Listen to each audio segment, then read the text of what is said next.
如果佛羅倫薩是文藝復興的靈魂，那麼烏菲茲美術館就是這個靈魂的核心。坐落於意大利佛羅倫薩市中心阿諾河畔的烏菲茲美術館，其本身即為一幢文藝復興風格建築的傑作。它原是16世紀美第奇家族委託的行政辦公樓，後成為美第奇家族的藏品寶庫。家族的最後一位直系後裔安娜·瑪利亞·美第奇把家族所有的藏品都捐赠給托斯卡纳政府，並作為佛羅倫薩的遺產永久保留下來。美第奇家族是意大利著名的大銀行家族，被稱為佛羅伦薩的无冕之王，從经濟到文化，實際統治了佛羅倫薩近長達3個世紀。這個家族從15世紀到18世紀，先後湧現3位羅馬教皇和2位法國皇後。美第奇家族對意大利的文化和藝術有着卓越的眼光和龐大的資助，不少文藝復興時期的著名畫家、雕塑家都與這個大家族有着深刻的聯繫。烏菲茲美術館1765年向公眾開放，包括文藝復興時期佛羅倫薩畫派、威尼斯畫派及早期佛蘭德斯作品，涵蓋繪畫、雕塑、古董等，集中體現了文藝復興人文主義復興古典、讚美人體美與自然的理念。馆內眾多鎮館之寶不僅是藝術巔峰，更是美第奇家族權力、文化贊助與時代精神的見證。以下介紹幾件最具代表性和影響力的著名藝術品。第一，祭壇畫《寶座上的聖母》The Onnipotent Madonna。喬托被視作佛羅倫薩畫派的創始人，他還被視為文藝復興之父。他首次在作品中使用透視圖，也被譽為歐洲繪畫之父。寶座上的聖母是喬托的早期作品，儘管畫風還保留有中世紀拜占庭藝術的特色，但立體的人物、衣服上自然的褶皺，整個畫面的透視感都能看出其藝術創作正在向新時期過渡。聖母懷抱聖嬰耶穌基督居中端，交錯着環繞在寶座周圍仰視聖母的聖徒們，凸顯出畫面的立體空間感。2位露出彩色翅膀的天使跪在寶座兩側，手捧象徵純潔和仁慈的百合花瓶。畫作底色沿襲了拜占庭藝術傳統中的金色，以表現出文藝復興初期強調人性弱化神性的人文思潮。他的神態端莊而慈祥，服飾則極為簡約樸素，寶座上的讓聖母顯得更富有人性，這在那個時代屬於創舉。第二，畫作《維納斯的誕生》The Birth of Venus。桑德羅·波提切利描繪了愛與美的女神維納斯從海中升起，乘着巨大的扇貝殼來到陸地的場景。畫面左側的風神將她送往岸邊，畫面的右邊是春神，則張開綴滿鮮花的紅斗篷，準備迎接。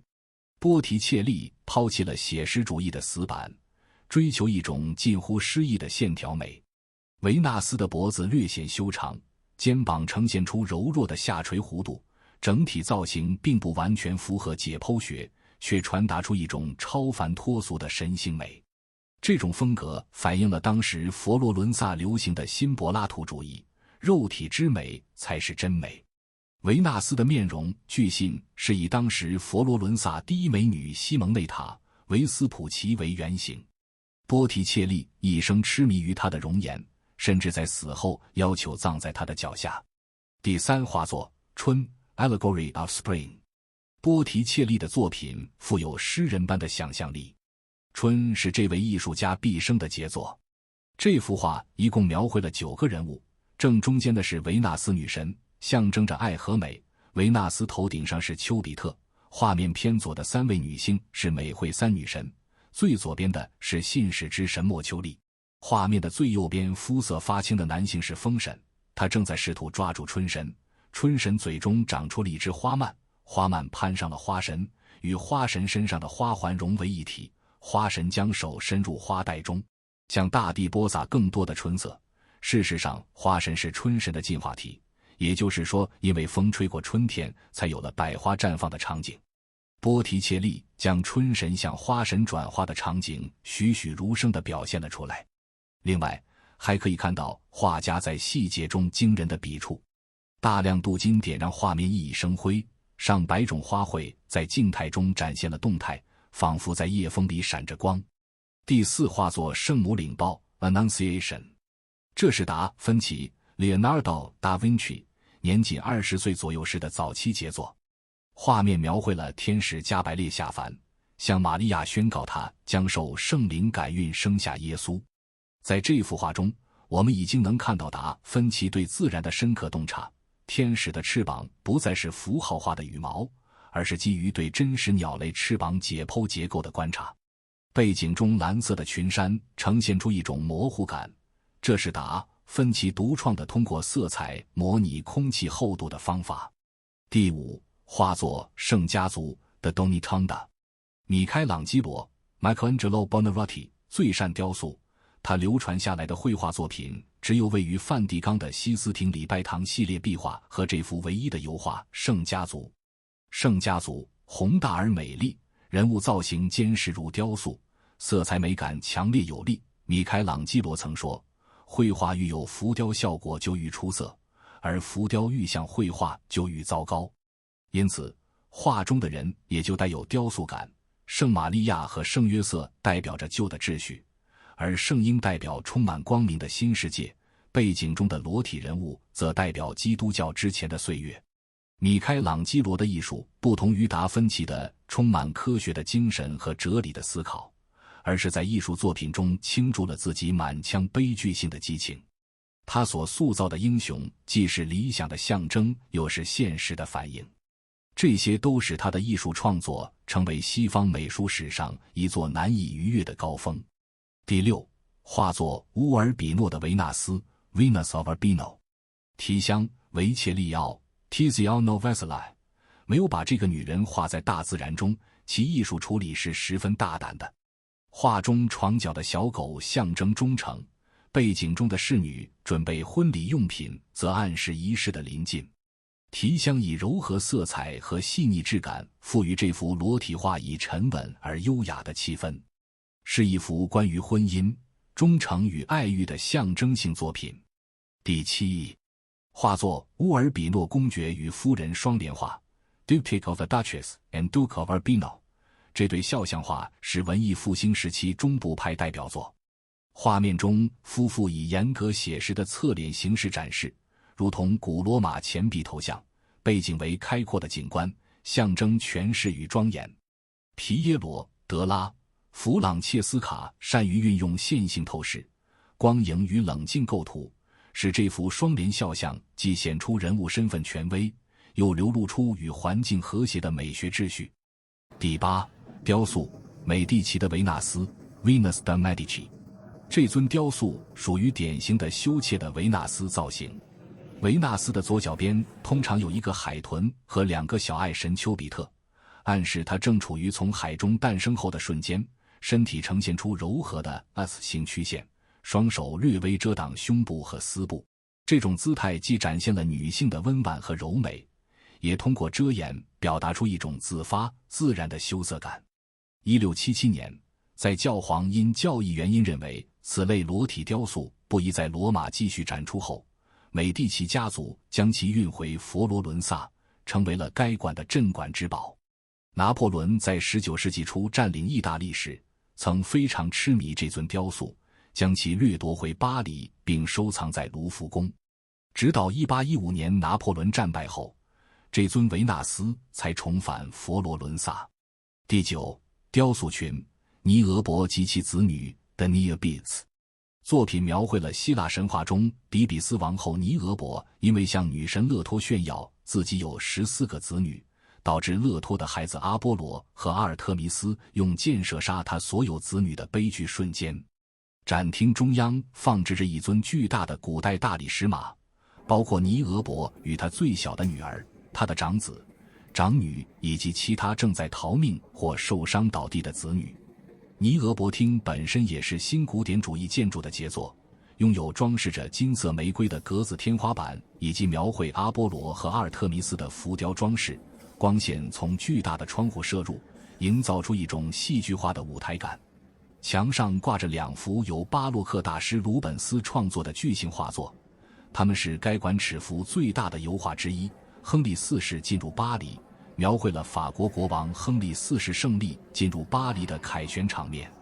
伊夫里戰役中的亨利4世展示了這位国王在戰鬥中的英姿。第10，大理石复制品，拉奧孔与他的兒子們 Laocoon and his sons。 這尊大理石像是巴喬·班迪內利于1520年至1525年间創作的，它是對現藏於梵蒂岡博物館的那尊著名古希臘雕塑的1:1等大複製品。當時教皇利奧10世原本打算將其作為禮物送給法國國王弗朗索瓦一世，但因為由於太喜歡了，最終將其留在了佛羅倫薩。這尊雕塑描繪了特洛伊戰爭中一個慘烈的瞬間。拉奧孔是特洛伊的一位祭司，他曾警告特洛伊人不要相信希臘人送來的木馬。為了懲罰他破壞木馬祭，支持希臘人的神雅典娜或波塞冬，派遣了2條巨大的海蛇纏繞並殺死了拉奧孔和他2個年幼的兒子。拉奧孔的面部表情、緊鎖的眉頭、半開的嘴巴，被認為是西方藝術中表現痛苦的最高典範。你可以看到拉奧孔強壯的肌肉因為掙扎而高度緊張，這種充滿力量感的扭曲對後來的巴洛克藝術以及米開朗基羅都產生了深遠的影響。第11，畫作《聖羅馬諾之戰》The Battle of San Romano， 這是意大利文藝復興早期畫家保羅·烏切洛最著名的代表作之一。這幅畫創作於約1435至1460年間，描繪的是因432年佛羅倫薩軍隊擊敗西耶納軍隊的一場真實戰鬥。這件作品最初由美第奇家族定制，掛在美第奇宮的臥室內，象徵着權力和軍事勝利。烏切洛是一位對透視法近乎痴迷的畫家，這幅畫就是他實驗透視技巧的實驗室。地面上的長槍，注意看地面上散落的長槍和盔甲，它們被刻意排列成指向背景的線條。這並不是亂放的，而是為了建立一個透視網格，引導觀眾的視線向畫面深處延伸。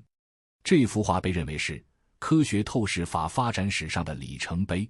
雖然以現代眼光看，它的空間感可能顯得有些生硬或不自然，但在15世紀，這種試圖在平面上創造深度空間的嘗試是極具革命性的。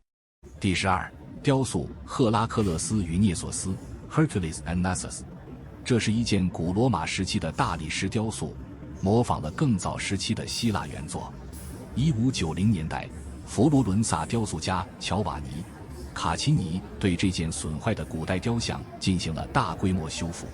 他幾乎重新雕刻了赫拉克勒斯的整個上半身以及半人馬的頭部，賦予了作品典型的文藝復興晚期風格。赫拉克勒斯帶着妻子得阿涅拉過河，半人馬涅索斯提出背他過河，卻在河中心試圖掠走他。雕塑捕捉了憤怒的赫拉克勒斯將半人馬按倒在地，準備給予致命一擊的高潮時刻。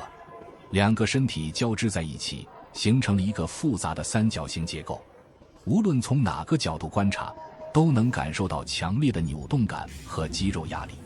半人馬因痛苦而扭曲嘶吼的表情，與赫拉克勒斯冷峻堅毅的神態形成了鮮明對比。作品極其強調肌肉的質感，赫拉克勒斯隆起的背部肌群和手臂線條，彰顯了古典雕塑對人體力量美的追求。第13，畫作《阿多尼斯之死》The Death of Adonis。 這幅畫作是威尼斯畫派大師塞巴斯蒂亞諾·德爾·皮翁博的早期傑作，創作於約1512年。塞巴斯蒂亞諾是威尼斯畫派的重要人物，曾師從喬爾喬內，後來去往羅馬，並深受米開朗基羅的影響。這幅畫完美結合了威尼斯畫派的色彩與羅馬畫派的宏大造型。維納斯的情人美少年阿多尼斯在打獵時被野豬咬傷致死。